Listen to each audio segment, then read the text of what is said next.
जय श्री कृष्ण दोस्तों, राधे राधे। आइए श्रवण करते हैं देवउठानी एकादशी या प्रबोधिनी एकादशी की व्रत कथा। श्री ब्रह्मा जी बोले कि हे मुनि श्रेष्ठ, अब आप पापों को नष्ट करने वाली तथा पुण्य और मुक्ति को देने वाली प्रबोधिनी एकादशी का महात्म सुनाइए।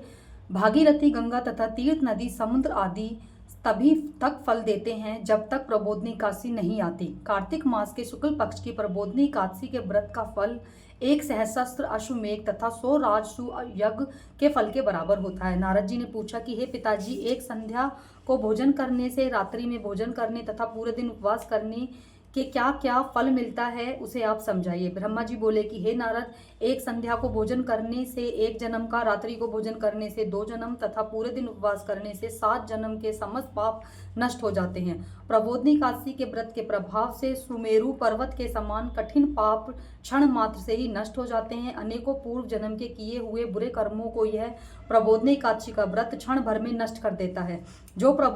जो मनुष्य अपने स्वभाव अनुसार इस प्रबोधिनी एकादशी का विधि पूर्वक व्रत करते हैं, उन्हें पूर्ण फल प्राप्त होता है। हे मुनीश्वर, जो मनुष्य श्रद्धा पूर्वक थोड़ा सा पुण्य करते हैं, उनका वह पुण्य पर्वत के समान अटल हो जाता है। जो मनुष्य हृदय के अंदर ही ऐसा ध्यान करते हैं कि प्रबोधिनी एकादशी का व्रत करूंगा, उनके 100 जन्म के समस्त पाप नष्ट हो जाते हैं। जो मनुष्य प्रबोधिनी एकादशी के दिन रात्रि को जागरण करते हैं, उनकी बीती हुई तथा आने वाली 10,000 पीढ़ियां विष्णु लोक में जाकर वास करती हैं और नरक में अनेक दुखों को भोगते हुए पितृ विष्णु लोक में जाकर सुख भोगते हैं। ब्रह्म हत्या आदि महान पाप भी प्रबोधिनी एकादशी का व्रत करने से धुल जाते हैं। एकादशी के दिन रात्रि को जागरण करने का फल अश्वमेघ आदि के यज्ञों के फल के से अधिक होता है। समस्त तीर्थों में जाने तथा गो स्वर्ण भूमि आदि के दान का फल कार्तिक मास के शुक्ल पक्ष की प्रबोधिनी एकादशी के रात्रि के जागरण के फल के बराबर होता है। इस संसार में जितने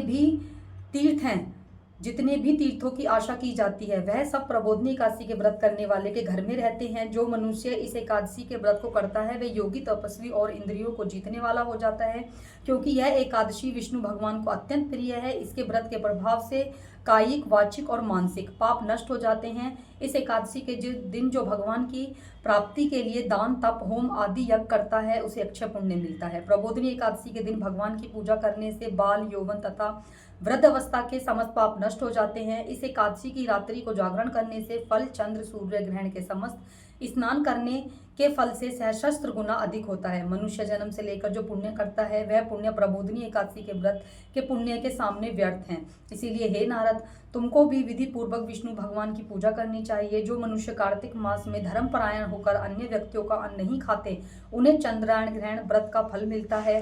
कार्तिक मास में भगवान दान आदि से उतने प्रसन्न नहीं होते जितने की शास्त्रों की कथा सुनने से प्रसन्न होते हैं। कार्तिक मास में जो मनुष्य भगवान की कथा का थोड़ा बहुत पढ़ते या सुनते हैं, उन्हें 100 गौओं का दान फल मिलता है। जो मनुष्य अपने कल्याण के लिए विष्णु भगवान की कथा सुनते हैं, वे अपने कुटुंब का उद्धार करके सहस्त्र गौ दान का फल प्राप्त करते हैं। जो मनुष्य प्रबोधिनी एकादशी के दिन विष्णु भगवान की कथा सुनते हैं, उन्हें 7 दीप के दान का फल मिलता है। जो विष्णु जी की भक्ति पूर्वक कथा करते हैं और कथा वाचने वाले ब्राह्मण को यथोचित पूजा करते हैं तथा उन्हें संतुष्ट करते हैं, वे उत्तम लोक को जाते हैं। ये थी दोस्तों प्रबोधिनी एकादशी की पावन कथा। जय श्रीमन नारायण।